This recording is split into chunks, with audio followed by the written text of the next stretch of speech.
In the name of the Father, and of the Son, and of the Holy Spirit. Amen. I will remain. Mananatili ako. Mabilis po ngayon yung pagbabago ng mundo. Mabilisan, pagpapalit ng cellphone, pagpapalit ng sasakyan. Usually sa abroad, mabilisan yung pagpapalit ng mga bahay, depende kung saan sila ma-assign. They move from one house to another. Mga bagay lang naman yan. No? They don't remain. Mga iba nga, disposable pa eh. But sana sa ating pagkatao, in our human person, in our relationship, we keep our commitments and we remain. May kukwento po ako sa inyo, ne? Dalawang kwento. Unang kwento tungkol po dun sa isang barko. December 20, 1987. Tagal na, ne? Before Christmas, seminarista pa po ako dito, 1987. At noong 1987 na yan, mayroon pong mga umuwi sa Visayas. Maraming mga pasaherong sumakay ng barko. December 20, umuwi. May malakas na bagyo, may malakas na hangin. Kaya lang yung kanilang barko, ang pangalan po ng barko, MV Doña Paz. Do you remember yung mga kasingitad ko po pataas? MV Doña Paz. Dahil hindi malinaw siguro ang vision dahil malakas yung bagyo, ay nagkaroon po siya ng aksidente. It collided with an oil tanker. Ang pangalan naman, MT Vector. Sa Leyte, estimated around, kasi yung trip nila from Manila to Leyte. At nung nagkaroon po ng collision, ito pa namang tanker, ang karga-karga ng tanker, oil. Kaya po, the ocean was burning. Alam niyo po ilan yung namatay? 4,386 died. One of the most, if I'm not mistaken, the worst maritime accident in our times. Even internationally, recognized to sa mga maraming namatay sa ganitong aksidente. Alam niyo po ilan yung nabuhay? 24. Kaya lang may kaso po ito pong barko. Alam niyo po bakit? Yung kapitan, according to the 24 survivors, hindi pa lumubog yung barko, lumundag na siya to save himself. Malaking kaso yon sa maritime industry kasi the captain represents the company and the ship. And the responsibility of the captain will make sure that he will keep safe all his passengers and his people working for him from one port to the other side of the sea. Nahatid niya ang kanyang mga pasahero at ang kanyang mga tauhan sa kanilang pinupuntahan. But there are times we have no control of the situation. Hindi na niya may babalik yung aksidente, nandyan na. But he did not remain. Sana he remained. Pero hindi. Nauna pa daw lumundag sa mga pasahero. He saved himself first. Ikalawang kwento naman po, at the peak of Mount Pinatubo, that is 1995 September, doon po yung pinakamalakas na lahar episode, isa sa mga pinakamalakas episode na lahar na tumama sa San Guillermo, downtown, ng pinakasentro ng Bacolor. At nung panahon na yon, mayroon pong isang pari doon, ang pangalan niya po, Father Nestor Tayag Jr. Si Father Jun. No? Si Father Nestor po, he's very young by that time. 2 years ahead lang po sa akin si Father Nestor. Magkasunod po kami sa seminaryo. Mga 2 years lang po sila na, and I've been with him in the community. Kilala ko po, kakilala kami, kasama ko po sa seminary. Si Father Nestor, nung panahon ng Pinatubo sa Bacolor, sinabihan siya ng obispo Alam niyo naman po si Aposeto is a very loving shepherd and priest and leader and bishop. Sabi niya kay Father Nestor, umalis ka na sa parokya mo. Abandon your parish para maligtas ka. At saka yung ibang tao para umalis na rin dyan. Pero ayaw umalis ng mga iba. They want to remain. I will give you a new parish para hindi ka na mapupuyat sa lahar, hindi ka na magmo-monitor ng lahar, hindi na kayo magsasanbaging. You will be safe. I'm very worried about you, sabi ng obispo. So nililipat na si Father Nestor in a more comfortable, safer, and better assignment. Hindi pa ba kukunin yun? Pero sabi po ni Father Nestor kay Bishop Aniceto, Bishop, maraming salamat po sa iyong pagmamahal and you want me to be safe. Alam ko po yun. Pero sabi ni Father Nestor, Bishop, until there's one soul in my parish, I will not abandon my church. Hanggat may isang kaluluwa dito sa simbahan ko, sa ating parokya, hindi ko iiwanan ang parokya ko. Dumating ang lahar, nalahar po yung simbahan. Alam niyo po, nag-survive si na Father Nestor kasi nasa Belfry po sila.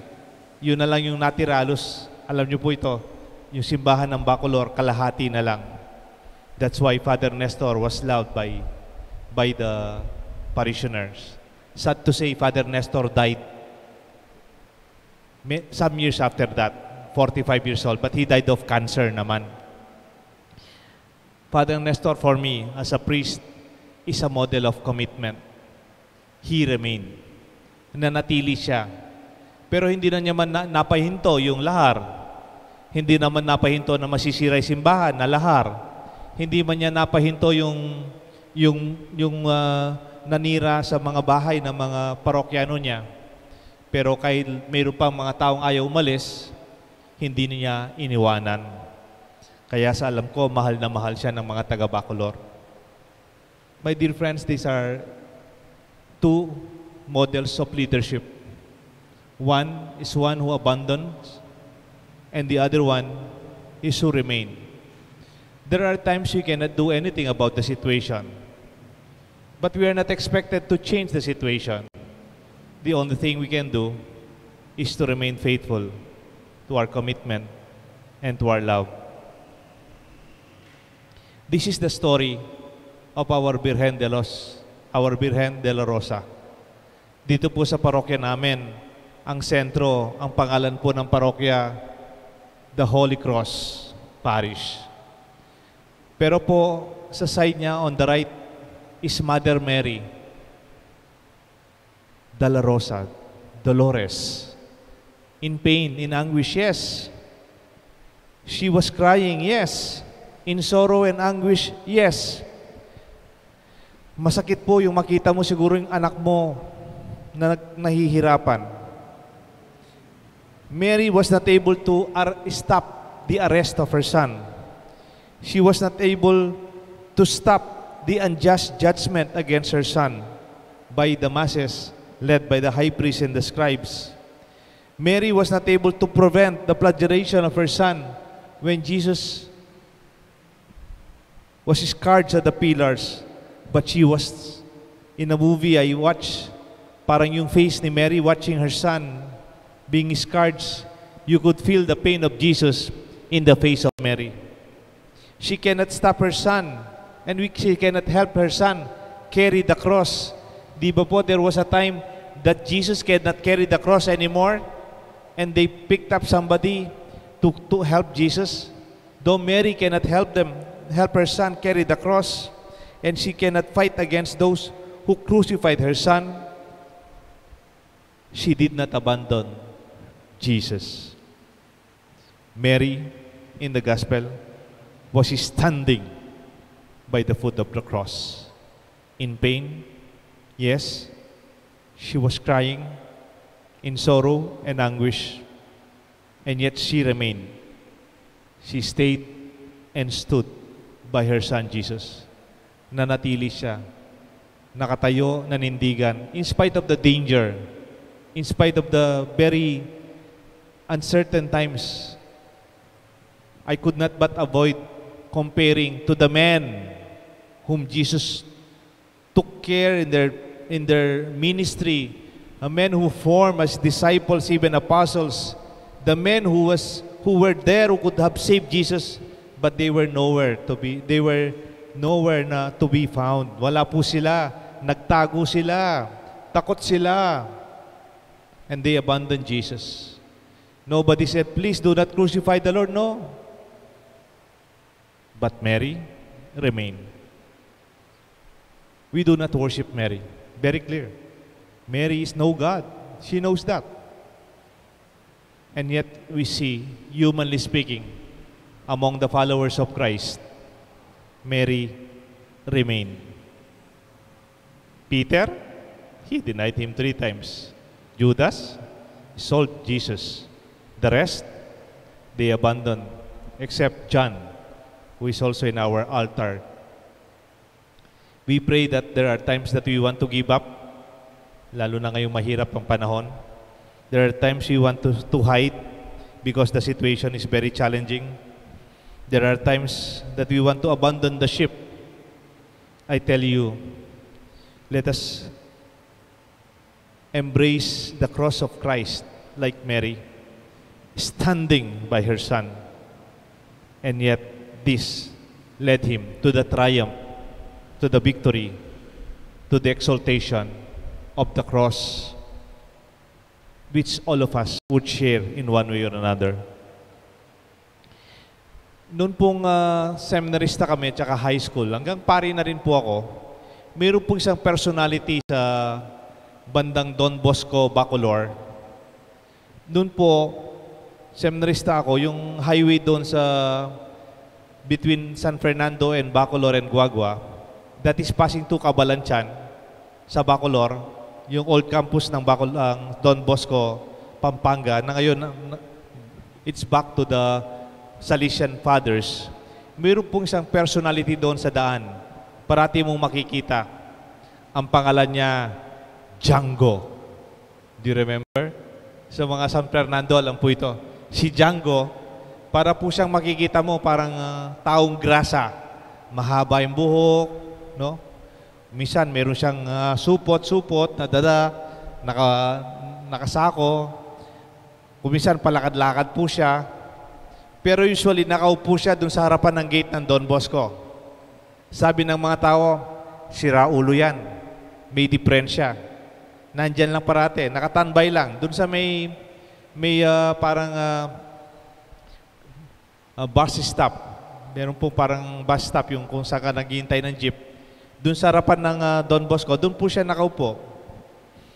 Kasama yung, pero inabot, mukha siyang bum. No? Mukha siyang mabaho, hindi naliligo, mahaba na yung buhok, mahaba na yung itsura. Wala talagang isang tidy.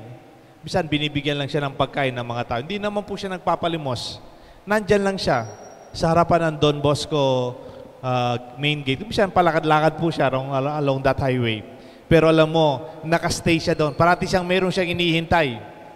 Alam niyo po anong kwento ni Django? May nagkwento po sa akin. Ganito pala yung kwento ni Django. Meron siyang girlfriend, teacher sa Don Bosco. Meron na silang engagement. Nakakasal sila. At usually, si Django, sinusundo niya yung kanyang girlfriend. Doon sa harapan ng Don Bosco School. Pero minsan araw, hindi alam ni Django nung itong wife niya, itong girlfriend niya, nagkaroon po ng, di ko alam kung seizure o nagkaroon ng very young heart attack, nagkaroon ng accident sa school. Ito pong kanyang girlfriend, she died. She died. Namatay po siya sa school or somewhere in that vicinity. Meron po silang agreement, magkikita sila after class. Di ba? Mga alas 5, alas 5:30. Alam niyo po, siyempre, hindi na darating yung girlfriend niya. she already died. I think siguro during that time, nakapaglibing po siya, alam na yung nangyayari sa kanya. Pero, he remained dun sa waiting shed sa harapan ng school. Humaba na yung buhok niya, babaho na siya. Ang tawag ng mga tao sa kanya, si Raulo. Wala sa sarili, may diferensya. Pero you know, when I remember Django, I could see a person who remained in his love and commitment to his girlfriend. Hindi ko sinasabing maging kamukha natin si Django. But in one way or another, pagdating sa mga taong sinatawag nating may diferensya o si Raulo, matatalo tayo pagdating sa commitment, fidelity, and strength to remain in our own love.